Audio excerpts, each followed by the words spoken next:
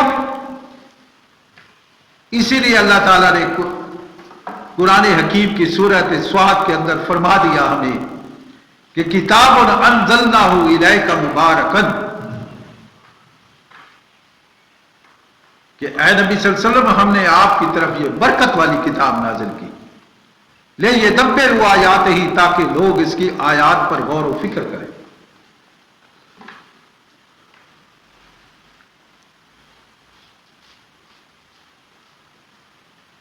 تو غور و فکر کے لیے یہ کتاب نازل ہوئی۔ وَلَا يَتَذَكَّرُ الْأُولُو الْأَلْبَابُ، اور عقل والے اس سے نصیحت لیں۔ یہ تو نصیحت کی کتاب ہے، اور نصیحت عمل کے لیے ہوتی ہے، انسٹرکشن کسی کام کو کرنے کے لیے کی جاتی ہے، نہ کہ غلاف میں لپیٹ کر۔ اگر کوئی ایس او پیز ہے، کوئی فیکٹری ہے، اس کے اندر وہ ایس او پیز بناتے ہیں، سیف آپریشن مینول بناتے ہیں، اور وہ کہتے ہیں اس کے مطابق آپ نے اس مینول کے مطابق کام کرنا ہے۔ یہ جو ہم نے آپ کو پروسیجر دے دیا ہے، اس پروسیجر کے مطابق آپ نے ورک کروانا ہے۔ اگر اس پروسیجر کو پر عمل نہ کیا جائے، اس کو پڑھ کر اس کے مطابق کام نہ کروایا جائے، اور اس پروسیجر کو اس مشین کے گلے میں لٹکا دیا جائے، کام ہو جائے گا؟ مشین ڈسمنٹل یا فٹ ہو جائے گی؟ یہ تو کتاب مسلمانوں کے لیے ایس او پیز ہے، یہ ہمارا زندگی گزارنے کا منشور ہے، یہ رہنمائی کرتی ہے ہماری۔ لیکن ہم نے کیا کیا؟ ہم نے اس کتاب کو تعویذ گنڈوں کے لیے استعمال کرنا شروع کر دیا۔ پہلے تو لکھتے تھے، اب وہ پرنٹ کرا لیتے ہیں تاکہ لکھنا بھی نہ پڑے، یا غلاف میں لپیٹ کر رکھ دیا، بہترین قسم کا غلاف کسی نے لے لیا، قرآن حکیم پر چڑھا لیا، اس کی ڈیوٹی پوری ہو، اس کا قرآن پر ایمان ہو گیا۔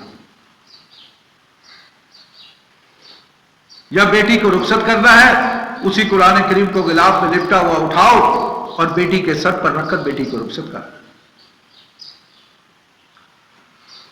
یا جانور بیمار ہو جاتے ہیں، دروازے میں ٹانگ دیتے ہیں قرآن کریم کو، کپڑے میں باندھ کر نیچے سے جانور گزار رہے ہیں، یہ جی ان کی بیماری ٹل جائے۔ میرے بھائی، اس کے لیے قرآن کریم نہیں آیا، یہ نصیحت کی کتاب ہے۔ اس کے ذریعے اللہ تعالیٰ نے اپنے پیغمبر نبی صلی اللہ علیہ وسلم کو حکم دیا کہ فذکر انما انت مذکر، اے میرے محبوب صلی اللہ علیہ وسلم تم ان کو اس سے نصیحت کرو، تم صرف نصیحت کرنے والے ہو، لست علیہم بمسیطر، تم ان کے لیے دروغہ نہیں ہو۔ الا من تولی وکفر، جس نے منہ موڑا اور کفر کیا، جس نے اس قرآن سے منہ موڑ لیا، اس کا انکار کر دیا۔ ظاہری تو کوئی انکار نہیں کرتا، اس کے حکم کو ہم نہیں مانیں گے تو کیا بنے گا؟ ایک ہے وہ کہتا ہے میں اس کتاب کو مانتا ہی نہیں ہوں، اور جو کتاب ہمیں انسٹرکشن دے رہی ہے اس پر ہم عمل ہی نہ کریں تو عمل کرنے کی یہ کتاب ہے، یہ انسٹرکشن بک ہے۔ اور آج ہمیں سب سے بڑا ظلم یہ ہوا کہ یہ ہمارے علماء سو نے اس چیز پر قوم کو لگا دیا کہ بھائی تم قرآن پڑھو گے تو گمراہ ہو جاؤ گے۔ اللہ یاد، بھائی یہ کتاب گمراہی کے لیے آئی تھی، تو پھر اللہ نے اس کو ہدایت کیوں کہا؟ یہ تو گمراہی سے نکال کر روشنی کی طرف لاتی ہے، یہ تو گناہوں سے بچا کر تمہیں نیکیوں کا درس دیتی ہے، یہ تو تمہیں جہنم کے راستے سے ہٹا کر جنت کا راستہ بتاتی ہے۔ لیکن آج اس کے متعلق کہا جائے کہ یہ مشکل ہے تو اللہ تعالیٰ نے ان کا بھی جواب قرآن حکیم میں درج کر سورہ قمر کے اندر اللہ نے فرما دیا وَلَقَدْ يَسَّرْنَا الْقُرْآنَ لِلذِّكْرِ، اور تحقیق کہ ہم نے اس قرآن کو آسان کر دیا ہے۔ کوئی ہے سمجھنے والا؟ کوئی ہے غور کرنے والا؟ فَهَلْ مِن مُدَّكِرٍ، کوئی ہے اس کی طرف آنے والا جو اسے پڑھے اور یہ نصیحت کو حاصل کرے؟ کس انداز سے اللہ تعالی ہمیں سمجھا رہے ہیں۔ لیکن یہ ہماری کمی ہے کہ ہم اس پر غور ہی نہیں کرتے۔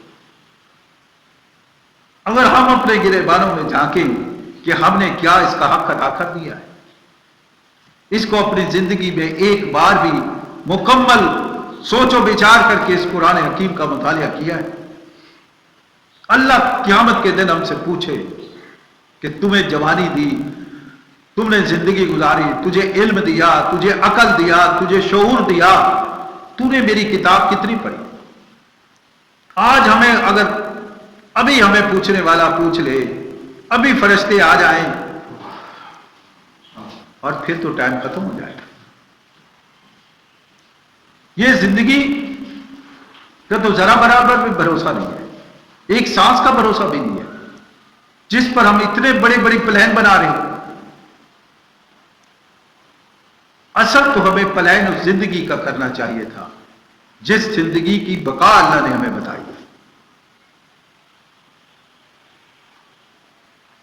یہ تو زندگی متاع الحیات ہے، اس متاع الحیات کے لیے، چھوٹی سی زندگی کے لیے ہم بہت کچھ کر رہے ہیں، دن رات محنت کر رہے ہیں، رات کی ڈیوٹی دینی پڑے کوئی پرواہ نہیں ہوتی، آنکھیں بندوں کی کام کرنا چھوڑ دیتی ہیں، ورم آ جاتی ہے آنکھوں پر، پاؤں پر ورم آ جاتی ہے، لیکن کام کیے جا رہے ہیں۔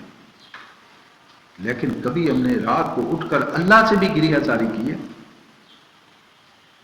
کہ مالک ہم سے کیا تقاضا کرتا ہے؟ تو میرے بھائیوں، یہ قرآن ہمیں توجہ دلاتا ہے کہ ہم اس قرآن کا مطالعہ کریں اور اپنے عقائد کی درستگی کریں۔ جہاں سے بھی اللہ کے قرآن کو کھول کر دیکھیں، آپ کو ایک ایک مسئلہ واضح ملے گا۔ آج دیکھو ان کی بھی بات وہی، مشرکین مکہ کا عقیدہ اللہ پیش کر رہا ہے کہ یہ کیا کہتے تھے، ما نعبدہم، وہ کہتے ہم ان کی عبادت نہیں کرتے ہرگز الا یقربونا الی اللہ زلفیٰ، کہ یہ تو ہمیں اللہ کے قریب کر دیتے۔ آج ان سے بھی دیکھو تو وہ کہتے ہیں جس بابا کے ہاتھ پر ہم بیعت کرتے ہیں یہ ہمارا شفاعی ہے، یہ ہمیں جنت میں لے کر جائے گا۔ میرے بھائی، اس دن تو پیارے رسول صلی اللہ علیہ وسلم بھی اپنی بیٹی کو اس دنیا کے اندر فرما دیا کہ اے میری بیٹی فاطمہ زہرا، تو بات کان کھول کر سن لے کہ میں تیرا باپ محمد رسول اللہ صلی اللہ علیہ وسلم بھی قیامت کے دن تیری رائی برابر بھی کام نہیں آ سکتا۔ آج جو کچھ لینا ہے مجھ سے لے لے، اگر تیری گناہوں میں کمی ہو گئی تو میں بھی تیرے گناہوں کو پورا نہیں کروا سکتا۔ اور یہ کیسے پورے کروا لیں؟ وہاں تو کوئی کلام نہیں کر سکے گا اللہ کے آگے جب تک کہ اللہ اجازت نہ دے۔ سفارش کرنا تو دردناک، اور پھر اللہ کے آگے بول کون سکتا ہے؟ سفارش تو اس کے سامنے کی جاتی ہے تو جسے پتہ نہ ہو۔ آج کوئی جاتا ہے نا تو کسی کے پاس وہ کہتا ہے کہ میں اس کی گارنٹی دیتا ہوں کہ یہ بے گناہ ہے، گواہی لگتی ہے، جج گواہ پوچھتا ہے۔ اللہ کو تو کوئی گواہوں کی ضرورت نہیں، اللہ تو دلوں کے راز بھی جانتا ہے۔ ابھی ارادہ بھی نہیں کیا، ہم دل میں سوچ، زبان سے آواز بھی نہیں نکلی، لیکن اللہ دل کی بھی بات جانتا ہے کہ اس کے دل میں کیا ہے۔ اور اس علیم اور صدور کی بات کو ہم ترک کر کے اپنی من مانی کرتے رہے، کس بنیاد پر؟ تو میرے بھائیوں، آج ہم نے غور کرنا ہے، اس معاشرے پر ایک نگاہ ڈالیے، ان کے عقائد کو دیکھیے۔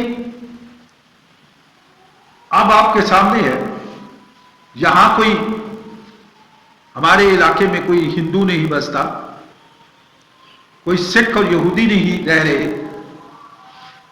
یہ درگاہوں پر جو جھکا جا رہا ہے، کون جا رہے ہیں؟ یہ لا الہ الا اللہ پڑھنے والے جا رہے ہیں، یہ مزاروں پر چادریں چڑھانے والے، دیگیں پکانے والے، غیر اللہ کی نظر و نیاز دینے والے، غیر اللہ کی پکار کرنے والے، کون ہے؟ ہمارے بھائی ہیں تو ہم نے ان بھائیوں کو سمجھانا ہے، جیسے ہم نے خود سمجھنا ہے ایسے ہی ہماری ڈیوٹی ہے کہ ہم ان کو بھی سمجھائیں۔ اور اس ڈیوٹی کو اللہ تعالیٰ نے قرآن حکیم کے اندر بڑی اہم بتائی کہ جو اللہ کی طرف بلاتا ہے اس سے بہتر کسی کا کام نہیں۔ سب سے بہتر کام یہ ہے کہ وہ اللہ کی طرف بلائے اور عمل بھی نیک کرے اور یہ کہے کہ میں مسلم ہو گیا ہوں۔ پیارے رسول صلی اللہ علیہ وسلم کیا فرما رہے ہیں کہ میرا راستہ ان ھذا صراطی مستقیم کیا ہے کہ ادعو الی اللہ، کہ میں اللہ کی طرف بلاتا ہوں، اور جو میرے پیروکار ہیں، جو اللہ کے رسول کے پیروکار ہیں، جو اللہ کے رسول پر ایمان لانے والے ہیں، جو اپنے باپ کو مومن کہلانے والے ہیں، جو متقی اور پرہیزگار کہلانے والے ہیں، ان کا بھی راستہ یہی ہے کہ ادعو الی اللہ، کہ وہ اللہ کی طرف بلاتا۔ اس ڈیوٹی کو ہم نے چھوڑا تو پھر مصیبتیں ہمارے گلوں میں آ پڑی، ہر طرف پریشانی آئی۔ یہ بے حیائی اور عریانی اور فحاشی کا طوفان ٹوٹا صرف اس وجہ سے کہ لوگوں نے امر بالمعروف اور نہی عن المنکر کو چھوڑا۔ اگر یہ ہوتا رہتا، یہ جاری رہے، تو اس دنیا کے اندر امن آ جائے۔ اللہ کا وعدہ ہے وَلَوْ أَنَّ أَهْلَ الْقُرَىٰ آمَنُوا وَاتَّقُوا لَفَتَحْنَا عَلَيْهِمْ بَرَكَاتٍ مِّنَ السَّمَاءِ وَالْأَرْضِ، کہ اگر یہ بستیوں والے لوگ اللہ کی ذات کے ساتھ خالص ایمان لے آئیں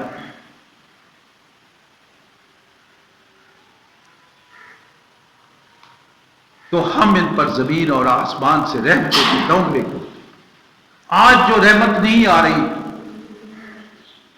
آج جو عذاب آ رہے ہیں، ابھی دیکھیں کہ ترکی کے اندر کیا حال ہوا، پشاور کے اندر بم بلاسٹ ہوا، کیا حال ہوا، کیا ہو رہا ہے۔ اللہ تعالیٰ نے ان چیزوں سے ہمیں منع کیا ہے۔ کوئی اسلامی کلچر کے اندر ایک بات بھی ثابت نہیں ہوتی کہ کوئی انسان اپنی جان کے ساتھ بم باندھ کر اپنے آپ کو بھی اڑائے اور دوسروں کو بھی اڑائے۔ جہاد فی سبیل اللہ، قتال فی سبیل اللہ کے اندر بھی یہی ہے کہ جو حد سے تجاوز کرے گا، اگر وہ قتال کے اندر بھی توبہ کر لیتا ہے، رک جاتا ہے، تو اس شخص کو بالکل نہیں مارا۔ جب کوئی چڑھائی کرنے لگتا ہے، اسلام کے اندر رکاوٹ پیدا کرنے لگتا ہے، اسلامی نظام کی مخالفت کرتا ہے، تو وہ ہے، یہ نہیں ہے کہ ہم چاہیں بس کسی اڈے پر بم براز کر دیا، کبھی کسی جگہ کر دیا، معصوم لوگوں کے، یہ تو قاتل ہے۔ تو اللہ تعالی ہمیں ان سے پناہ، اللہ امن دے، ہمیں اللہ اپنے امن کے اندر رکھے۔ یہ بات بہت اہم ہے۔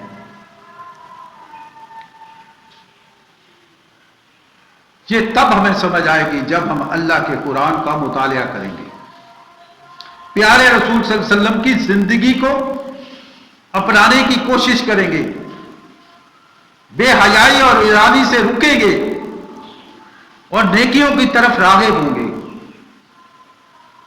جہاں بھی آپ اللہ کے قرآن کا مطالعہ کریں تو آپ کو صاف ہی بات ملتی ہے، جہاں اللہ تعالیٰ اپنے عقیدے کی بات کرتا ہے، توحید کی بات کرتا ہے، شرک سے منع کرتے ہیں، وہاں ساتھ ہی نیک اعمال کی دعوت۔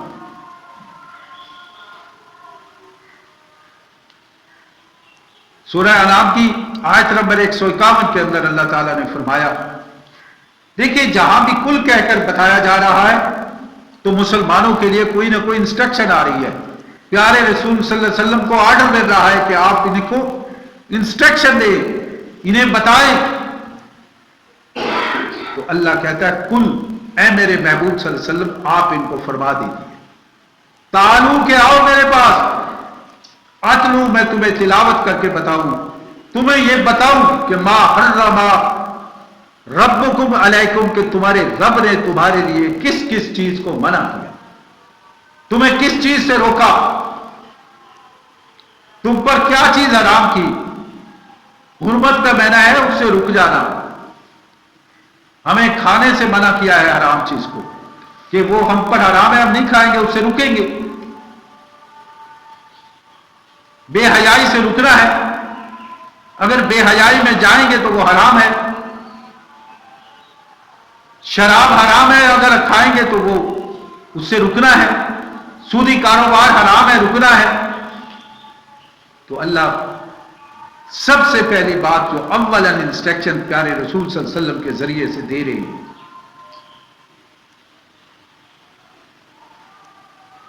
کہ اللہ تعبدو الا اللہ کہ اللہ کے علاوہ کسی کی عبادت نہیں کرنی عبادت کرنی ہے تو صرف اللہ کی کرنی ہے اور دوسرا آرڈر دیا وہ بالوالدین احسانہ اور والدین کے ساتھ احسان کرنا ہے دیکھیے کیا ترتیب بتائی جہاں اللہ حکم دے رہی ہے کہ اللہ تشرکو بہ شیئا کہ اللہ کی ذات کے ساتھ شرک نہیں کرنا وہاں ساتھ کہا جا رہا ہے وہ بالوالدین احسانہ کہ والدین کے ساتھ احسان کرنا ہے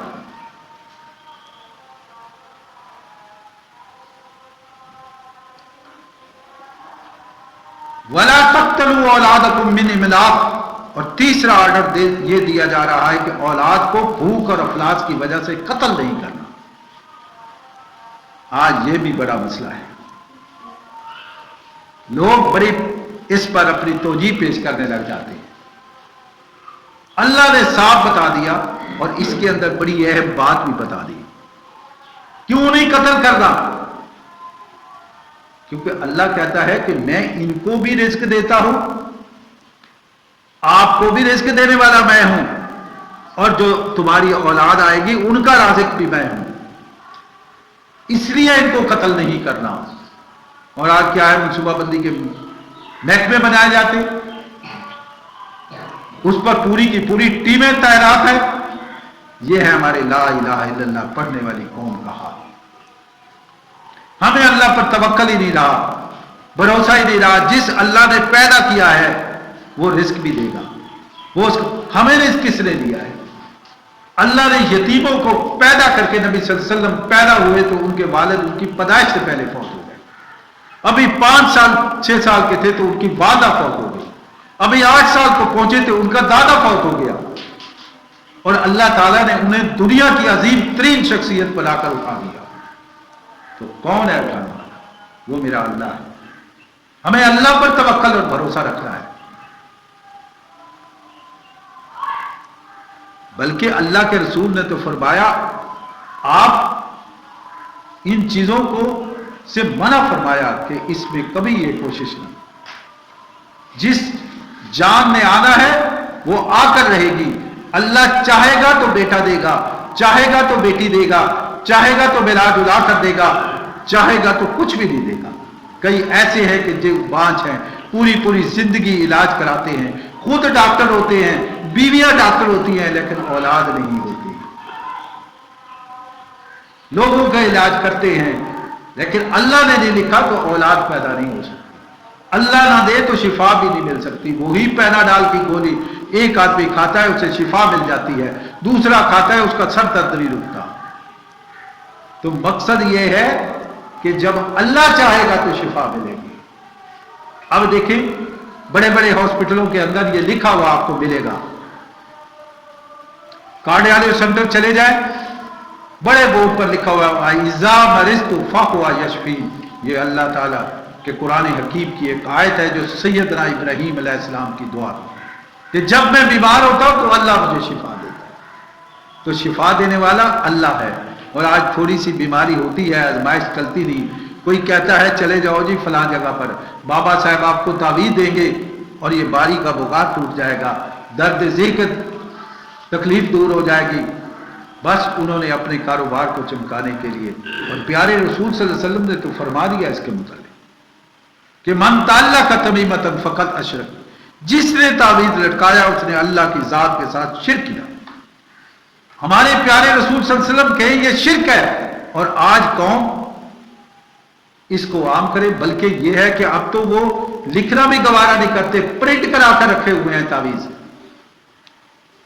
جسے لکھنا نہیں آتا اب وہ مشکل کشا بن بیٹھے، وہ حاجت روا ہیں قوم کے. اب کوئی باتیں چھپی نہیں. اس معاشرے میں جو بدشگونی ہے، جو ضعیف العقیدے ہے، اب دیکھیں نظر بد کا عقیدہ کہ بلڈنگ بنائی اس کے اوپر کالی ہنڈیاں رکھ دی، گاڑی لی آپ پرانا جوتا لٹکا دیا. پوچھا گیا تو کیوں لٹکا ہے؟ یہ جی اس لیے لٹکا ہے کہ یہ ہماری گاڑی کی حفاظت کرتا ہے، نظر سے بچاتا ہے. میرے بھائی یہ نظر مخلوق ہے، اللہ کی بنائی ہوئی ایک نعمت ہے، اور اس کے اندر کوئی اختیار نہیں کہ کسی کو بیمار کر دے یا کسی کو شفا دے. اللہ تعالیٰ فرماتے ما اصاب من مصیبت الا باذن اللہ، کوئی مصیبت تمہیں آ نہیں سکتی جب تک اللہ نہ چاہے. تو یہ نظر بد اگر لگتی ہوتی تو اتنے بڑے بڑے بد نظریں اکٹھے کر کے بارڈر پر ہی بٹھا دیتے. کیا ضرورت تھی اتنی فوج کا، جو ہمارا 60-70% بجٹ بھی خرچ ہو جاتا ہے، تو چند لوگوں کو بٹھاتے اور انڈیا کا حال سیدھا کر دیتے. نہیں میرے بھائی، یہ نظر کے اندر کوئی طاقت نہیں کہ کسی کو بیمار کر دے. یہ ہمیں بس اس چکر میں ڈالا ہے شیطان. ہم نے ان چیزوں کو سمجھنا ہے میرے بھائی، اور خود بھی سمجھنا ہے، لوگوں کو بھی سمجھانا ہے، کہ تاکہ یہ بات ہمیں اچھی طرح باور ہو جائے. تو اللہ تعالی ہم سب کو یہ شعور دے دے کہ تاکہ ہم آخرت کی تیاری کر لیں. اور یہ کتاب اسی مقصد کے لیے آئی ہے کہ ہم اس کا مطالعہ کریں اور مطالعہ کر کے شعور لیں. وما علینا الا البلاغ المبین.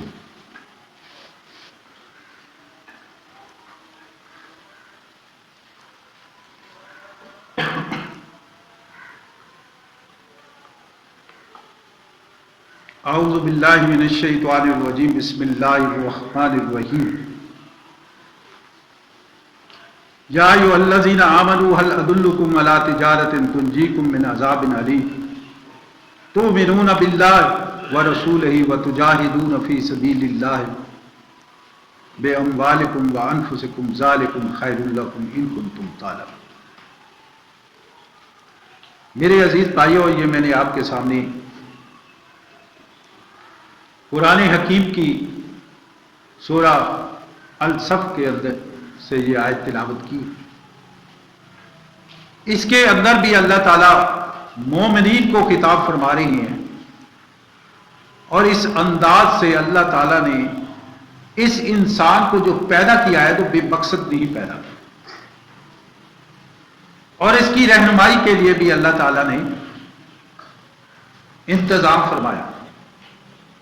آدم علیہ السلام سے لے کر ہمارے پیارے رسول صلی اللہ علیہ وآلہ وسلم تک جتنے بھی نبی آئے انہوں نے آ کر رہنمائی فرمائی،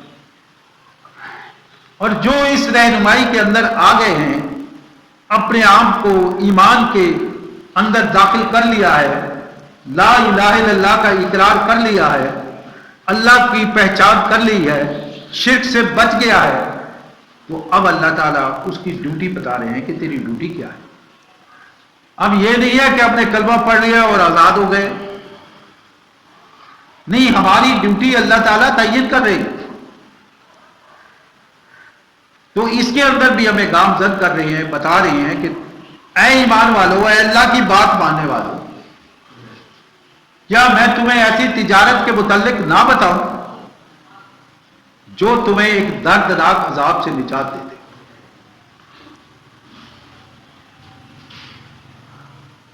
وہ تجارت کیا ہے؟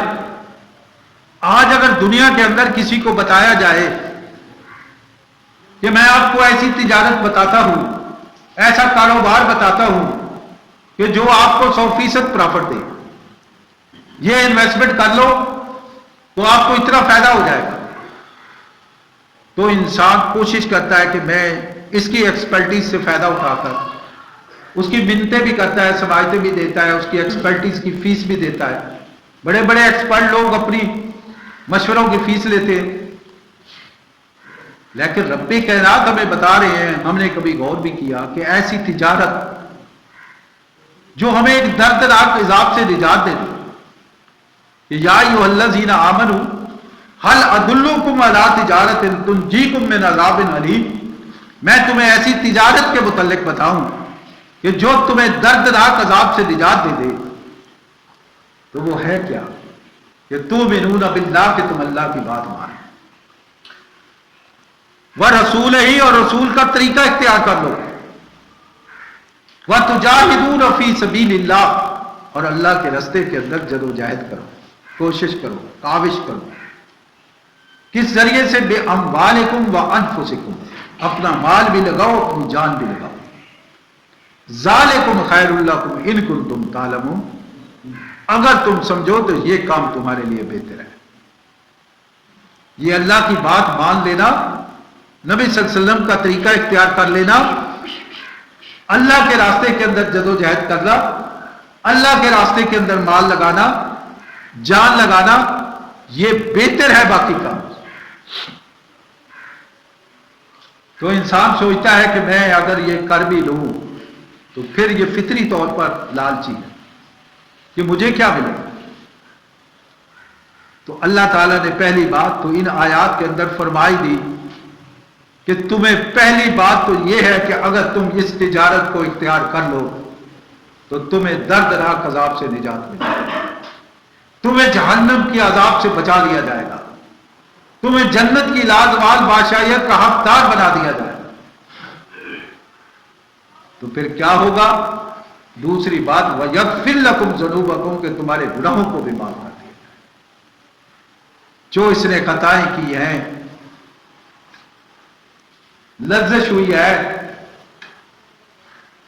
کمی بیشی ہوئی ہے، تو اللہ تعالیٰ فرما رہے ہیں میں اس پر درگزر فرماؤں گا، میں اسے معاف کر دوں گا۔ وَيُدْخِلْكُمْ جَنَّاتٍ تَجْرِي مِن تَحْتِهَا الْأَنْهَارُ، اور تمہیں داخل کروں گا ایسی جنت کے اندر جس کے نیچے نہریں بہ رہی ہیں، انہار ہوں گی۔ وَمَسَاكِنَ طَيِّبَةً، اور تمہارے لیے پاکیزہ آرام گاہیں ہوں گی، خالدین فیہا، جس میں ہمیشہ رہو گے۔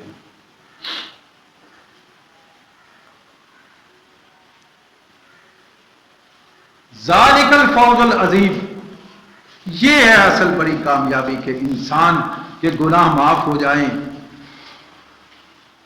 جنت میں داخلہ مل جائے، جہنم سے نجات مل جائے، اس سے بڑی پھر کیا کامیابی؟ اور پھر یہ ایسے تو نہیں مل جائے گی کہ ہم صرف آرزوؤں سے اس جنت کو حاصل کر لیں، تو یہ میرے بھائی پھر ناممکن ہے، اس کے لیے محنت کی ضرورت ہے۔ جیسے دنیا کاوش اور محنت سے ملتی ہے، یہ انسان دعا کرتا ہے نا اللہ تعالیٰ سے کہ ربنا آتنا فی الدنیا حسنۃ وفی الآخرۃ حسنۃ وقنا عذاب النار، کہ اللہ میری دنیا بھی بہتر کر، میری آخرت بھی بہتر کر، اور مجھے جہنم کی آگ سے بچا لے۔ بڑی بہترین دعا ہے جو قرآن حکیم میں اللہ تعالیٰ نے مومنین کو سکھائی۔ تو اس دعا کے دو حصے ہیں، ایک حصہ ہم نے دنیا کی بہتری کے لیے مانگا اور ایک حصہ آخرت کی بہتری، جو آنے والی زندگی ہے، جو مرنے کے بعد جب اٹھایا جائے گا تو اس زندگی کو جو ہمیں ملے گی اس کے متعلق بتایا جائے گا، تو اس کی کوشش ہم نے کرنا۔ آج یہ انسان دیکھیں اس دنیا کے اوپر کبھی بھی یہ نہیں کرتا کہ دعا پر اکتفا کرے اور صبح اٹھے اور نماز پڑھ کر پھر سو جائے. نہیں، یہ سونے کے بجائے اٹھتا ہے، اپنی ڈیوٹی پر جاتا ہے، تیاری کرتا ہے، کاروباری کاروبار پر جاتا ہے، دکاندار دکان جا کر کھولتا ہے، مزدور مزدوری کی تلاش کرتا ہے. دعا تو کی ہے اس نے، لیکن آخرت کے لیے کچھ بھی نہ کرے تو اس کے لیے بھی تو دعا کرنے کے بعد ہمیں کوشش کرنی پڑے گی نا. اٹھ کر صبح مسجد میں آنا پڑے گا نا. اللہ نے مومنین پر وقت مقرر پر 5 وقت کی نماز فرض کی ہے تو ہمیں پڑھنی پڑے گی نا. اللہ کے راستے کے اندر اللہ حکم دے رہا ہے تو جدوجہد کرنی پڑے گی نا. پھر آخرت بنے گی. تو میرے بھائی، جیسے دنیا کے لیے ہم کوشش کر رہے ہیں، اور یہ تو پھر چھوٹی سی دنیا. ہو گیا ٹائم؟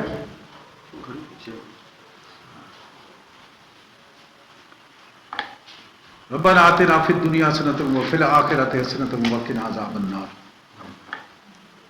ربنا لا تزغ قلوبنا بعد إذ هديتنا وهب لنا من لدنك رحمة إنك أنت الوهاب. صفحے درست کریں.